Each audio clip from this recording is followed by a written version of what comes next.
گەلی تەماشەوانی هێژا دەماوە خۆش ئەم دی بەرنامەیە هەلبەستێ نەمردا دیسا بهەبرەنە دی بەرنامەیە بوریدا مەلە حوسێنێ باتەیی مناجاتێک جۆرە خوێندبوو لێبەلێ هەلبەستی گەلێکی خۆشن گەلێکی شیرینن ئەم دخوازن دوێ بەرنامەیەدا دیسا دی مناجاتە هەلبەستی وی ji berhemê jwara bixwînin lêbelê beriya ku em helbesteyî bixwînin em dixwazin dîsa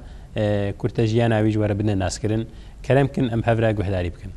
Li ser jiyana Mele Huseyinê Bateyî gelek lêkolîn hatine kirin lê mixabin dîsa jî jiyana wî bi serastî nayê zanîn. Di nav çavkaniyan de jî gelek îxtilaf heye. Heta em dikarin bibêjin hinek çavkaniyan navê wîn Ehmed an jî Mihemed dane nîşandan. Lêbelê çêtir weke Mele Huseyinê Bateyî hatiye qebûl kirin. دلیلا ویجی ئەوە کو خەڵکێ گوندێ باتەیە و یە دەردۆراوی هەمی ناوێوی وەکە مەلە حوسەینێ باتەیی دزانن و ناس دکن. ئەم دزانن کو گۆراویە پیرۆزجی لە گوندێ باتەیە و نەهاژی زیارەتگەها وێ هەرێمەیە. سەیدایە هێژە دە هەلبەستێ خۆدا ئەڤ ناسناف و مەخلەس بکارانینە. باتەیی، مەلایە باتەیی و فەقیرێ باتەیی. ئاغلەبەژی ناسناوێ باتەیی بکارانیە. لە دەرحەقێ دیرۆکەش دایکبووناویدا دی ریوایەت هەنە. یەک دەبێژە و di sala 1414 هەنده هاتیە دنیایê û di sala 1495 de jî çûye rehma Xwedê. Ya din jî dibêje ku di sala 1675 de hatiye dinyayê lê bi rastî em baş nizanin ku kîjan rast e. Melayê Bateyî li malbateke oldar hatiye dinyayê. Navê bavê wî Mustafa ye. Mustafayê bavê wî bi sofîtiya xwe de hate naskirin. Çar kurê Sofî Mustafa hebûne. Ehmed, Hüseyin, Osman û Mihemed. Mele Huseyinê Bateyî ew qas di nav xelkê Bateyî de tê hezkirin ku her aliyê gund tu dikarî rastî tiştekî bi navê wî were. Mele Huseyinê Bateyî pêşî li cem birayê xwe Mele Ehmed dest bi xwendinê kiriye. Piştî bûye 15 salê li medresa Mîr Zeynel Begê hekarî xwendina xwe domandiye. Her wekî ji berhemê Bateyî yên heta niha bi destê me ketine diyar e ku ew ji bilî Kurdiyeke baş, Erebî û Farsî û Tirkî jî dizane. Ji berhemên wî tê fêmkirin ku di edebiyat, tefsîr, hedîs û belaxetê de serdest bûye. Melayê Bateyî bi kesê navdar û mîran re jî hemdem bûye. Di nav dîwan û civatan de her wextî xwedîsoz bûye. Zimanê wî gelekî levhatî û sivik e. Em dikarin bibêjin ku insanê nexwendî jî jê fêm dikin. Ji ber vê yekê jî gelek helbestên wî di nav gel de hatine ji berkirin û belavkirin. Sê berhemên wî hene: Zembîlfiroş, dîwan û mewlid. Mewlid û zembîlfiroş di nav gel de pir navdarin. Ev berhem gelek caran hatine çapkirin û ji aliyê gel ve pir têne xwendin. Weke tê zanîn Mele Huseyinê Bateyî li nêzîkî gundê Batê wefat kiriye û li gundê Batê hatiye definkirin. Niha jî tirba wî ziyaretgeha gelê Kurd e. Temaşevanê hêja weke ku we jî temaşe kirî we jî guhdarî kirî Mele Huseyinê Bateyî helbestvanekî me gelekî bi qedra gelekî hêjaya. Zimaneyî gelekî xweş û şîrîn e. Em bêjin nav milet de gelekî berhemê wî helbestê wî belav bûne. Aglebe jî em karin bêjin mewlûda wî çêtir tê zanîn. Em ê niha êdî li ser munacata wî bisekinin. Seyda ji dîsa ji xwedaya xwe em bêjin xweşî xwestiye û efûkirina gunê xwe xwestiye û halê xwe yî nexweş, halê xwe yî perîşan ji Xwedê re diyar kiriye. Gotiye Ya Rabî ve halêm nexweş e ez ji hêviya xêrê û hêviya xweşiyê hêviya em bêjin mexfîretê em ji te dikin û li ser vê sekiniye bi çawa ew xwe di helekî nexweş de em bêjin yan jî helê xwe wilo dîtiye û wisa ji Xwedê re gotiye belkî yê weke xwe hemiya jî ser navê hemiya jî ştexiliye ji bo hemiya jî ev helbest nivîsiye. Kerem kin em bixwînin. Ya îlahî ez xerîbim دائما هر دل كبيبم بي حبيب وبي طبيبم مام دناف قومي غريب تماشا هجا دبي يا إلهي أز غريبم معني غريب أم تشتر أم سرية كوج وطاني خواج يج ولاتي خوا دور ماي أم دبيجن لم كارم معنا كوي ديجي إنساني كو حالي نخوش بي إنساني بريشان وبلنغاز جيبي أم جوار جيد بيجن غريب جانا أرد بي يا ربي يا إلهي أز غريبم دائما هر دل كبيبم دبي ام بيجن دليم وك بيتي براشتن وك كباب دليم خراد بدليم نباشا بي حبيب وبي طبيب دبي نا ام بيجن حجي كريه من نا حبيبي من هيا ونا الطبيب ودكتوري من هيا تختوري كي كل مجي بنري نينا از حالکی نخوش دما و مام ناف قومی غریب بأز ناف قومکی غریب دماما وكاكو بأستني ماما أز بيشارة ماما معلومة إنسانكي الغربة الغريبية دميني كذا جالك حالي نخوشتا جالك نخوشي هذاك شيني عالم وأمبيجن هالبسواني كفن جالك عجيجي غريبية شكايت كرنا قلي وقازن غريبية كرنا متروكي بابو براما صهتي شمعو شراما كشتي دسديل براما مام دناف قومي غريب تماشاوان هجا دبي متروكي بافو براما يعني بافو برا استر كرما اجوا دور كتما يعني جي حجي كري اخوا از دور ماما از غريبيه دماما صوتي شمعو چراما دبي ام بچرايا وبموما از هاتما شوطاندن اگر مكتيا كشتي دسديل براما الفي درجي دبي از ديلبري اس كشتما معلومه هالبستواني كافيني كلاسيك ادبياتي جي حجي كري اخوا جيارا اخوا جانان اخوا هر چ قلتنا ديلبر أغلبها إيدي أمكارن بيجن هالبستوان جي ديلبر خطيت بيجن بلكي جنك قيزك كو حاجة كرن أما أغلبية كلاسيك جبر أشقا خده وجبر يا بيخمبر أف أمكارن بيجن أف بيف بكارانينا الفي درجي دبيجي ديلبري أسكشتما دستي به هاتما كشتن هالبستوان قالك جي ديلبر أخوا قلي وقازنت كرنا هر وهر قلي جي كرنا وكاكو بملاي جزيري جد هلبستك أخوادا دبيجي هادر جبرجو پنجران دلگرتو دا برخنجران افرنگ حالي ديل بران لو عاشقان خوين بو جگر تماشا من إجاز چاوا ام بيجن ملاي جزيري جي دبي ديل برج برجو پنجران دركت وهاد دلي من دا برخنجرة وحالي ديل برا هر أفا يعني ام بيجن دوامي ديل بر ياكو از حاجة دكم المنانري وام بيجن ظلمين مدكي مدي برخنجرة ردفر دجي ملاي باتهي قوتيا اس كشتي دستي ديل بريما وقوتيا ما ناف قومي غريب ابناكجي دوباره دجاره كريا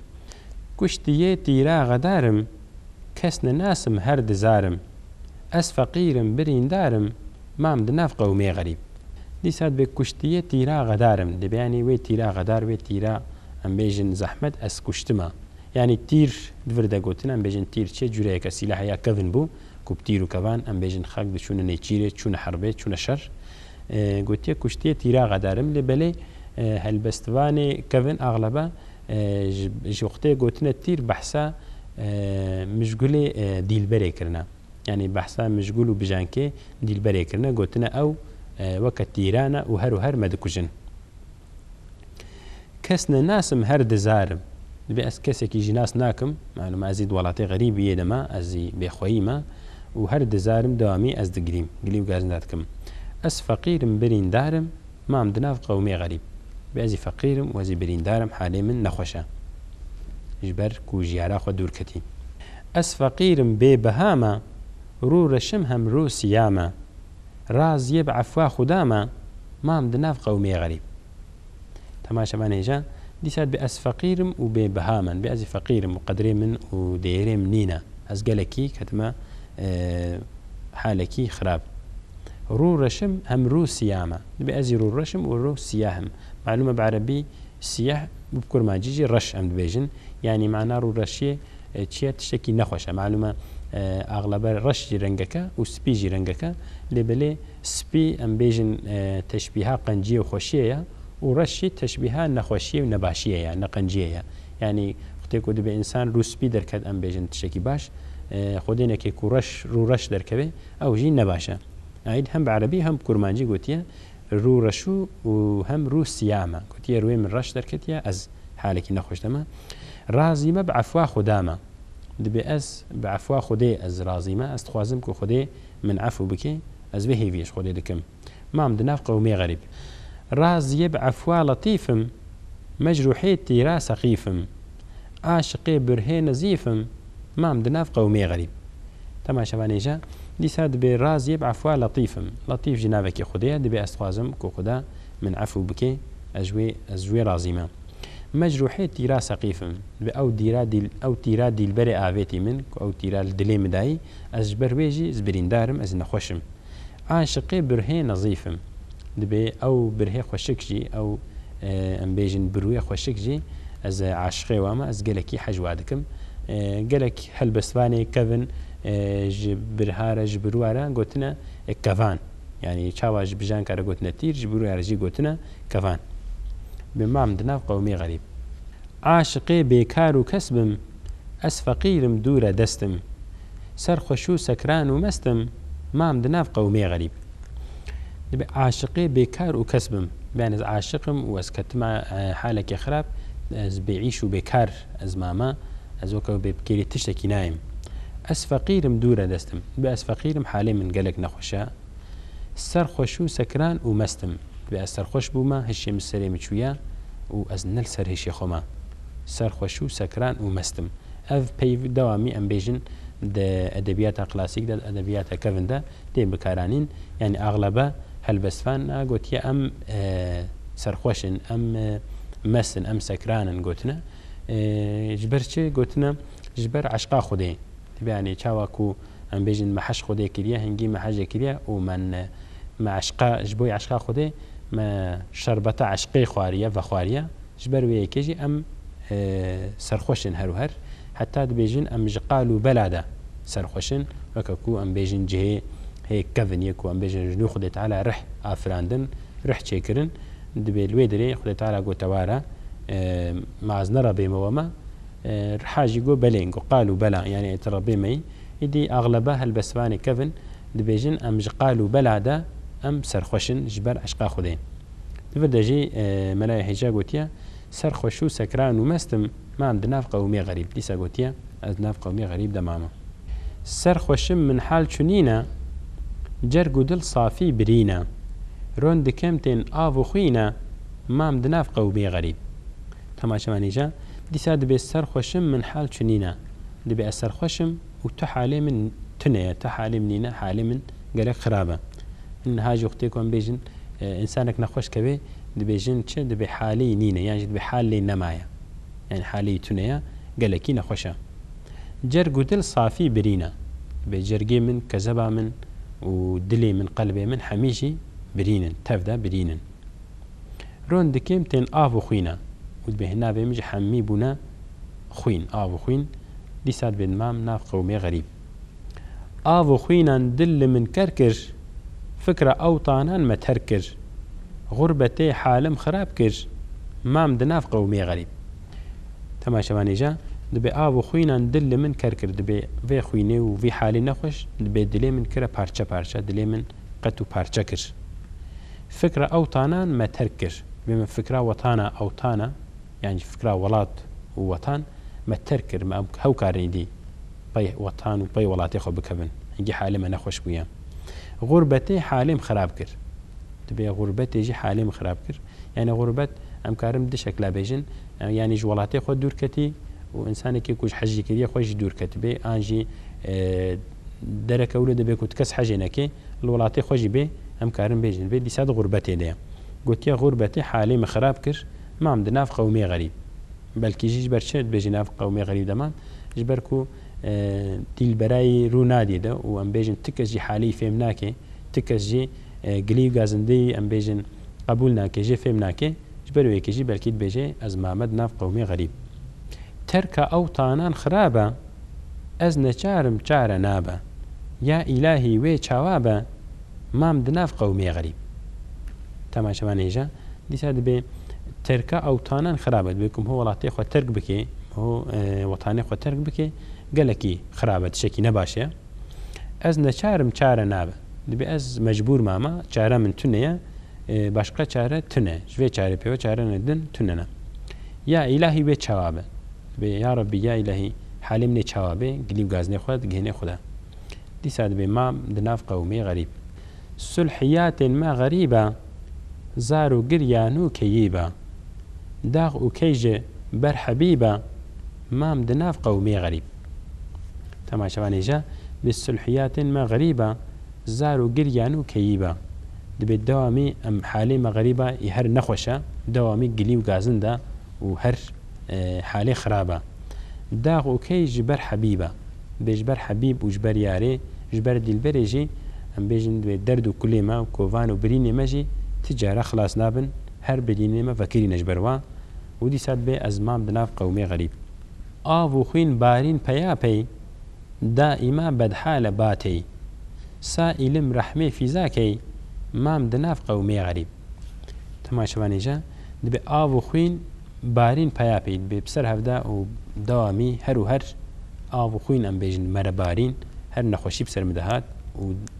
ام بیجن دلی من جرگ و دلی من و ام بیجن کذب من برینه من هر خوین جیتین دائما بدحال باتی بيجي باتي له بله هر وقتي بدحالة يعني حالي خراب حالي نباشة باتي دفردا بحسا خودكي مال حسيني باتي فيدردا ام بيجن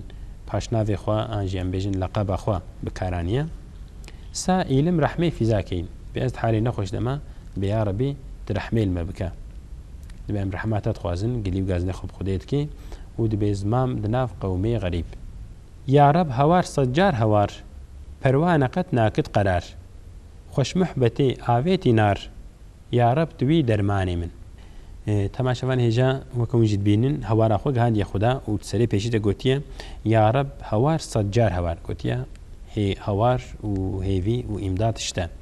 پروانه قد ناكد قرار پروانه تدي أمبيجن أوجي وكا كيزكا كيا وكا ميشا كيا عاشقي رحنية عاشقي أي قرى دوامي دورا أي قرى تشي و هنجي حاجة كده دورا أي قرى تشي حتى تكفينا بيقرده وتشوطي إذا بيجن قالك هالبسواني كفنجي خوا تشبه عندنا پروانه قلتنا يعني أمجي هنجيم حاجة يارا خو دي البرا خو دكن أم دعشقا ويدا أم تصوتن أم هندا دبن أم ويران دبن أم تحالان دبن دبي پروانه قد ناكد قرار خوش محبتي آويتي نار دبي پروانه نكاري قرار خو نكاري بسكني نكاري قرار خو بديكو خوش ايقر دور بخي وخوش محبتي آويتي نار دبي بعشق وشوق ودل وجان خوابتي ناف ايقردا عشقا ايقر دبي يا رب توي درماني من يعني دبي اجي وكوي پروانه ما مش عشقاتا خوابتي ناف اقريتا ودرماني من تويش تبيبت درماني منين ودبي يا رب توي درماني من في د تاليا هر چاريني ده هر مالكي ده بناكي تكرار دكي دجارة دوباره دكي صجار هواران دكمي يا آگه داري عالمي درمان بكافي ألمي يا رب توي درماني من تماشا بانيجا بالصجار هواران دكمين بالصجاري هوارا دكم معلومة أن زمان جي برنا بين 6 صالي ب 400 صالي وحتى إيرو ونوكا دوية معلومة بي من جي حرف جي تين هاتنا قوارتن بالصجارة هواران دكم هوارا دكم يا آگه داري عالمي يكو هر تشتي زانيد عالمي دا هيجايج هر تشتي هي درمان بكا في ألمي في ألما من درمان بكا علاج بكا يا رب توي درماني من بشتبيبات درماني منين في ألمي درمان بكا سر أزل ظاهر بكا داغا دلان حاصل بكا يا رب توي درماني من في ألمي درمان بكا يعني في بريني في نخوشي في نساغي درمان بكا سر أزل ظاهر بكا سراكو بريا هر تشتي بظاهر بكا ام بيجن اشكره بكا بمعنى بكا داغا دلان حاصل بكا ودبي اف برينا دلان برينا قلبانجي ام بيجن علاج بكا ويجي درمان بكا ويا رب دي ساتوي درماني من ألم تشيا محبة درمان صبرو سكينة يا رب بكي بقسمة يا رب توي درماني من تماشا باني هجام كارم بيجن اف چارين اف مالك جوایی دی بچکی محتوای نبروکای زیاده تره. دبیجه چه؟ دبی علم چیه محبته؟ يعني ألم ودرد ونخوشي نساغي چيا محبته يعني عشق أبينا أبناكي دردا دبي درمان چيا درمان صبر وسكينته درمان جي أواكو امرو سر صبري بكشيني مو ساكين بي مو بسكني مو صبري بكشيني نكو مو بكي قيرو غازي بكي قليو غازند يا رب بكي بقسمته دبي يا ربي الصبر وسكينته بكي نصيبه ما دبر في عشقي ده دبر في نخوشي عشقي ده يا رب توي درماني من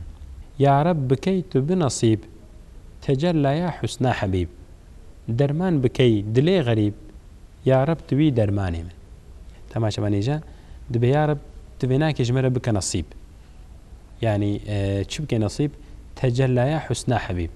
يعني تبكيكو أم عشقا حبيبي عشقا يا راخوا يعني عشقا خدي يعني جا في خبر بك نصيبي ماك وأم ببينن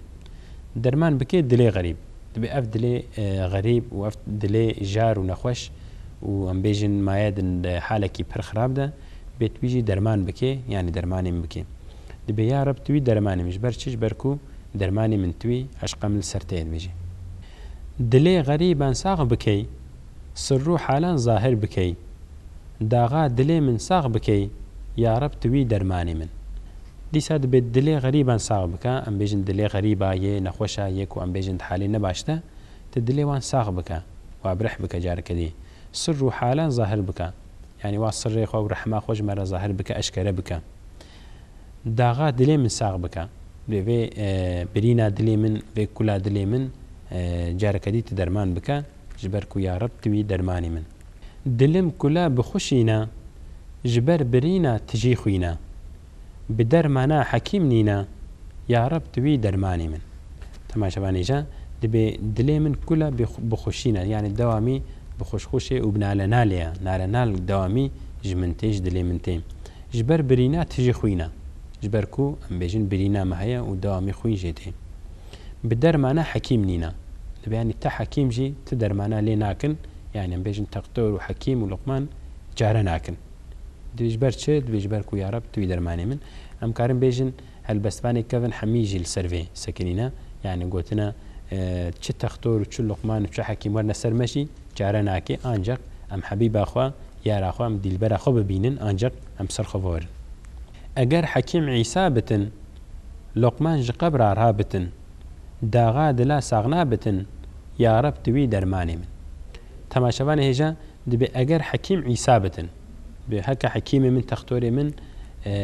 عیسی علیه السلام بحثال ویدری پیغمبر عیسی علیه السلام دکی جبر چد بجی حکیم لق عیسی جبر کو عیسی نبی عیسی علیه السلام ده تختوریه ده گلکی پیدا چوبو و نخو معجزه کویج او بوکو انسانی مری ام بيجن جارك دي شيار كرنا رح دايوا يعني يمري ساخ كرنا جبر ويكي ام كارن بيجن تحكيم ولقمان جي نبورينا بل دبي اگر حكيم عيسى بتن بوقتك وحكيم من عيسى جيبي ولقمان جي قبر رابطن لقمان جي حكيمكي حكيم لقمان نافي حكيم لقمان مشهور بويا او جي حكيمكي قالكي بنافدار وهي جهاتي بو بو هردك جوارن داغا دلا ساغنا بتن